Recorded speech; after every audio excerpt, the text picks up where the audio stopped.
खन्ना ने रिटायरमेंट से पहले आखिर क्यों टाली वक्फ पर सुनवाई? क्या बीजेपी का धमकाना काम आ गया? जी हाँ, नमस्कार। नेक्स्ट 9 न्यूज पर आपका बहुत बहुत स्वागत है और हमारे इस खास प्रोग्राम में हम चर्चा कर रहे हैं वक्फ बिल को लेकर, क्योंकि वक्फ बिल 2 अप्रैल 3 अप्रैल को लोकसभा राज्यसभा से पास हुआ और बड़ी तेजी से कानून बनकर 8 अप्रैल को लागू हो गया। उसके बाद में जो विरोध प्रदर्शन देश की सड़कों पर देखा गया वो हमने दिखाया और आपने जरूर देखा होगा। और उसी के 16 और 17 अप्रैल को सुप्रीम कोर्ट में सुनवाई हुई और उसके बाद में केंद्र सरकार को बड़ा झटका यहां पर सीजेआई खन्ना ने दिया था। लेकिन अब सुनवाई से पहले ही सीजेआई खन्ना ने अपने आप को उससे अलग कर दिया और इस पर कई सवाल ऐसे हैं जो लाजमी बनते हैं, क्योंकि आपने देखा था कि जब 17 अप्रैल को वक्फ पर यहाँ पर सीजेआई खन्ना ने एक आदेश पारित किया था कि कोई भी जो संशोधन किए गए हैं वो अभी लागू नहीं होंगे, और उसके बाद में बीजेपी में कितनी बौखलाहट देखी गई। यानी उपराष्ट्रपति संवैधानिक पद पर रहते हुए सुप्रीम कोर्ट पर सवाल उठाने लगे, बीजेपी के सांसद निशिकांत दुबे सुप्रीम कोर्ट पर सवाल उठाने लगे। यानी एक ऐसा माहौल जो है वो क्रिएट किया गया कि सुप्रीम कोर्ट निष्पक्ष तरीके से काम नहीं कर रहा है, ऐसा माहौल पूरा बीजेपी ने क्रिएट किया और इतना दबाव सीजेआई खन्ना पर बनाया गया। ये आप इससे ही समझ सकते हैं कि रिटायरमेंट से पहले इतने अहम फैसले को सीजेआई खन्ना ने टाल दिया और अब इस पर नए सीजेआई जो जस्टिस गवाई हैं वो सुनवाई करेंगे। अब उस पर वो क्या फैसला लेंगे, किस स्तर से काम करेंगे, ये देखना तो आगे काफी दिलचस्प होगा। जो भी अपडेट आएगी हम आपको देते रहेंगे। फिलहाल हम इस पर चर्चा करते हैं। मेरे साथ मेरे सहयोगी राहुल जी मौजूद हैं। राहुल जी, इस प्रोग्राम में आपका बहुत बहुत स्वागत है। मेरा पहला ही सवाल आपसे है, जो संजीव खन्ना अपनी बेबाकी के लिए जाने जा रहे थे, काफी फैसले उन्होंने बड़े बड़े लिए भी हैं और रिटायरमेंट से पहले 5 मई को जो सुनवाई होनी थी आखिर उससे क्यों अलग उन्होंने अपने आप को कर लिया? इसके पीछे की क्या वजह हो सकती है? क्या जो सुप्रीम कोर्ट का धमकाने का प्रयास बीजेपी कर रही थी, क्या उसमें धमक में सुप्रीम कोर्ट जो है वो आ गया? और क्या न्यायपालिका पर जो प्रेशर बनाया गया, इतिहास में पहले कभी नहीं देखा गया कि न्यायपालिका पर इतना प्रेशर बनाया गया हो, तो क्या न्यायपालिका पर प्रेशर बनाना ठीक है? जी बिल्कुल। देखिए अब्बास भाई, जिस तरीके की स्थिति इस वक्त है कि हम ये देखते हैं कि अगर विपक्ष सवाल पूछता है तो उसे जेल भेज दिया जाता है, विपक्ष सवाल पूछता है तो उसे संसद से सस्पेंड कर दिया जाता है, पत्रकार सवाल पूछता है तो जेल भेज दिया जाता है, चैनल सवाल पूछता है तो बंद कर दिया जाता है। लेकिन अगर सरकार के अपने लोग न्यायपालिका पर सवाल खड़ा करते हैं तो सरकार वाहवाही करती है। सरकार के अपने लोग अगर जजों पर सवाल खड़ा करते हैं तो सरकार को अच्छा लगता है, ये सरकार को मजा आता है। ये तो वही वाली बात हो गई कि हेड भी हमारा और टेल भी हमारा, यानी कि जो हम कर रहे हैं वो ठीक है। यानी कि लोकसभा और राज्यसभा से आपने बिल पास कर दिया तो इसका मतलब कोर्ट भी वही अगर हाँ कह दे तब तो आप खुश हो जाएंगे। लेकिन जहां कोर्ट ने ये कहा कि संशोधन की जरूरत तो है, गुजरात लॉबी को मिर्ची लग गई। जगदीप धनखड़ से रहा नहीं गया, उन्होंने ये कह दिया कि भैया जज कौन होते हैं? राष्ट्रपति को आदेश देने वाले। निशिकांत दुबे 4 हाथ आगे निकले, यहाँ पर किरण रिजिजू 4 हाथ आगे निकले। तो ये देखा जाता है कि ये बीजेपी के ये बड़े बड़े चेहरे और ये जो बड़े पदों पर बैठे हुए लोग हैं, जब ये लोग कोर्ट पर सवाल खड़ा करें, ये लोग जब न्यायपालिका पर सवाल खड़ा करें, ये जजों पर सवाल खड़ा करें, तो सरकार इनकी गलती नहीं मानती है, सरकार इनकी पीठ को थपथपाती है। और दूसरी तरफ हम देख रहे हैं कि जो तस्वीर इस वक्त की देखी जा रही है वो ये साफ तौर पर है कि क्या वाकई देश में सरकार लोकतंत्र की व्यवस्था को खत्म कर राजतंत्र की व्यवस्था, तानाशाही की व्यवस्था, हिटलर नीति अपनाना चाहती है? क्या इस देश को ठीक उसी तरीके से बना दिया जाना चाहता है जैसे 1947 से पहले हमारा देश था? यानी जब ब्रिटिश हुकूमत का राज हमारे देश में था, केवल ब्रिटिशों की चलती थी, गरीब की कोई सुनवाई नहीं होती थी, गरीब को मजदूर कीड़ा मकोड़ा समझा जाता था। क्या आज विपक्ष को समझा वही जा रहा है? क्या आज आम जनता को वही समझा जा रहा है?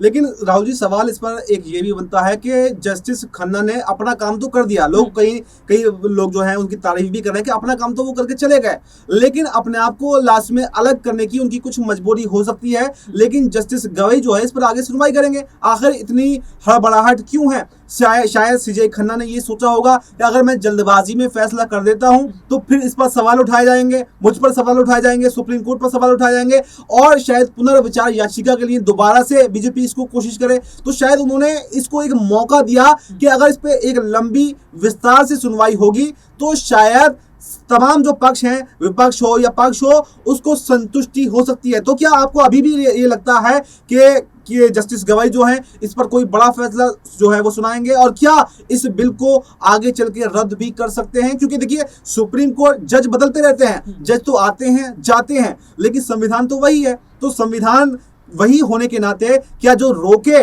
यहाँ पर जस्टिस सीआई खन्ना ने इस पर लगाई थी, जस्टिस गवाई भी उसको आगे लागू रखेंगे, उसको रद्द करेंगे, उसमें संशोधन करेंगे, या फिर सरकार के आगे झुक जाएंगे? देखिए, हम न्यायपालिका पर सवाल नहीं खड़ा कर रहे, हम जजों पर सवाल नहीं खड़ा कर रहे और ना ही खड़ा करना चाहिए। जी बिल्कुल, क्योंकि न्यायपालिका जो है वो देश की सर्वोच्च जो न्यायपालिका होती है, जो सुप्रीम कोर्ट है, और वो ही सबसे बड़ी है। और सुप्रीम कोर्ट का जो फैसला है वो फैसला सर्वमान्य है, सबको मानना पड़ता है। जी। और किसी को भी अधिकार नहीं होना चाहिए कि वो कोर्ट पर फैसला खड़ा करे, जजों पर सवाल खड़ा करे। लेकिन यहाँ पर यह देखा जा रहा है कि क्या वाकई सरकार का प्रेशर तो पड़ रहा है, क्या सरकार का प्रेशर है? यहाँ पर हम सवाल पूछ रहे हैं, और सवाल आज तमाम मीडिया कर रहा है कि आखिरकार ऐसी क्या बड़ी वजह है जब वक्फ बिल का मामला सुप्रीम कोर्ट पहुंचा और सुप्रीम कोर्ट ने उन तमाम पॉइंट्स में बदलाव की बात कही जो जिस पे गलत लग रहा था। नहीं, सवाल ये है राहुल जी कि जैसा कि देश के मुसलमानों को या खासकर विपक्षी जो पार्टियां हैं उनको उम्मीद थी कि 5 मई को फैसला आ ही जाएगा, लेकिन सुनवाई चल गई तो थोड़ा झटका तो जरूर लगा।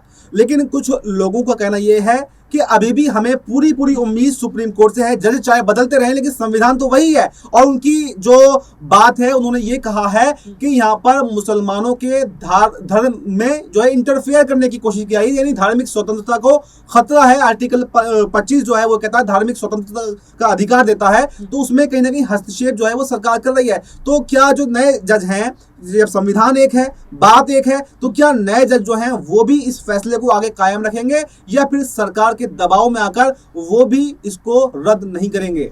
देखिए, इसमें सबसे बड़ी बात यहाँ पर यह बन जाती है कि जो दबाव की बात कही जा रही है, जो प्रेशर की बात कही जा रही है, क्या वो प्रेशर जजों पर है? अच्छा, हालांकि ये प्रेशर क्रिएट क्यों किया गया? आपने साफ साफ देखा था कि हमने नहीं बल्कि देश भर ने साफ साफ देखा किस तरह से निशिकांत दुबे जो है हमला बोलते हैं, किस तरह से राष्ट्रपति उपराष्ट्रपति जगदीप धनखड़ हमला बोलते हैं, किस तरह से किरण रिजिजू जो है धमकाते हैं, और उसके बाद में हलफनामा तो गवाह है, लिखित में है, उसमें सुप्रीम कोर्ट को यह पाठ पढ़ाने की कोशिश की जा रही है कि आप इसमें बदलाव नहीं कर सकते, ये संसद के द्वारा पारित है, आपको इसमें बदलाव करने का कोई अधिकार नहीं है। जबकि उपराष्ट्रपति खुद ये पहले कह चुके हैं कि अनुच्छेद 142 में जो सुप्रीम कोर्ट को दिया गया है विशेष अधिकार, वो उसका जो है न्यूक्लियर बॉम्ब बन गया है, वो उसका कोई भी गलत फायदा उठा रहे हैं। यानी सुप्रीम कोर्ट के पास में अधिकार है, क्योंकि अनुच्छेद 142 में उसको विशेष अधिकार है, वो किसी भी बिल को रिव्यू कर सकता है, और संविधान के मूल ढांचे पर अगर हमला हो रहा है तो उसको अधिकार है कि वो उसको रद्द कर सकता है। तो फिर ये कैसे कह सकते हैं कि आपको अधिकार नहीं है? तो धमकाने के जो प्रयास है, हम सब इन्हीं तथ्यों के आधार पर कह रहे हैं, और ये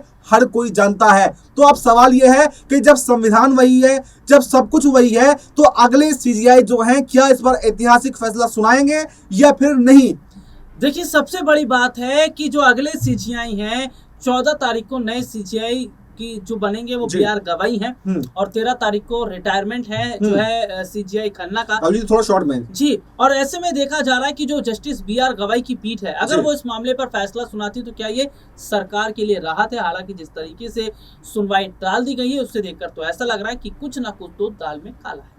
तो देखिए, राहुल जी ने आप बताया कि कुछ ना कुछ दाल में काला तो जरूर यहाँ पर दिखाई दे रहा है, लेकिन सबकी नजरें अब वो बनी हुई हैं 15 मई पर, कि 15 मई को आखिर क्या सुप्रीम कोर्ट जो है फैसला सुनाने वाला है। क्योंकि मुसलमानों की एक आखिरी उम्मीद बस सुप्रीम कोर्ट ही बची है, और सुप्रीम कोर्ट से अगर राहत मिलती है तो ठीक है, वरना फिर कोई ऑप्शन नहीं है। तो फिलहाल इस प्रोग्राम में इतना ही। इस पर पूरे प्रोग्राम पर आपकी क्या राय है, कमेंट बॉक्स में अपनी राय जरूर दें, और हमें दीजिए इजाजत।